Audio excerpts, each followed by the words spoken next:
And if you're just joining us, there's a lot of hectic parleys that are happening behind the scenes. And my colleague Rhythm Sharma is, of course, joining us on this broadcast with more updates on this. Over to you, Rhythm. Tell us what's happening. So there are a lot of developments that are coming in at the moment. The first diplomatic move has been made amidst the strikes and counter-strikes. Iran is reaching out to nations in West Asia. This comes amid reports that Iran launched targeted strikes in Saudi Arabia, UAE, Qatar, Kuwait, and Bahrain. Now, Qatari ruler and Saudi crown prince held phone calls with Iran. They have urged immediate halt to escalation on call. Iran's foreign minister, Abbas Araghchi, described this military aggression as a flagrant violation of the fundamental principles of the United Nations Charter and a blatant crime against international peace and security. Araghchi has also emphasized that Iran will use all its defensive and military capabilities to defend the assets of Iran based on its right to legitimate defense. Now, the death toll in Iran has already mounted to 51, and Israeli army has warned of more missiles that would be targeted at Iran.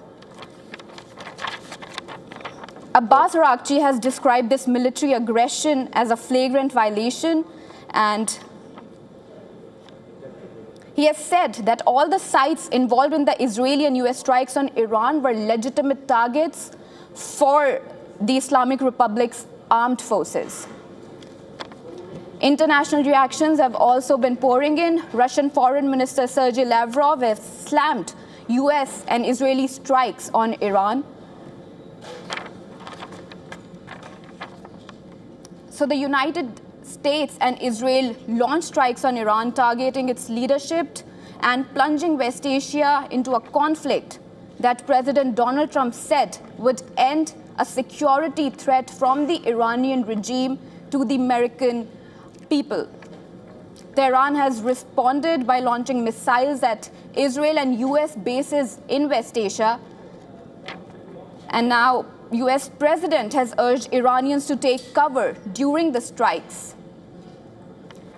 Now, the interesting thing to note here is that yesterday, on Friday, the third round of talks between US and Iran ended with no resolution in sight. And Oman did show some hope that there was heart of the deal, but it would take some time to finalize the deal. And these strikes have come amid diplomatic talks, and they have dimmed the hope for a pathway to the nuclear dispute between Iran and the West.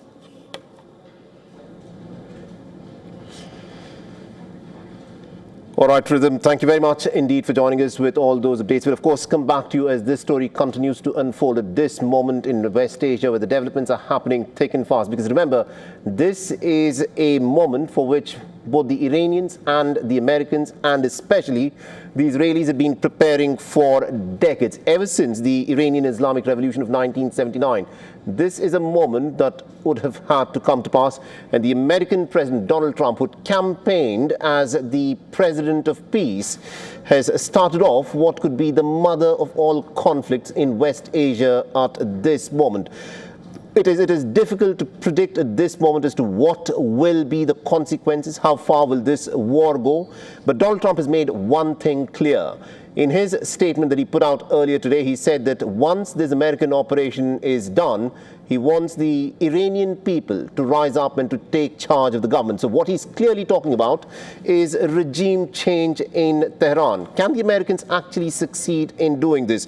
These are some of the issues that we will get to know over the course of the next few hours, especially the next 48 to 72 hours, are going to be very crucial to determine the trajectory of this conflict. The very first missiles have been fired, but this is the thing. Once the opening gambit has played out, it is pretty hard to predict as to what really will happen from there on. Iran demonstrated its missile capacity in the 12-day conflict that it fought against the Israelis and the Americans last year, and now this is a round two of that escalation in war that we witnessed last year. And my colleague Susan Tehrani is now joining us from New York, getting us the updates from the United States.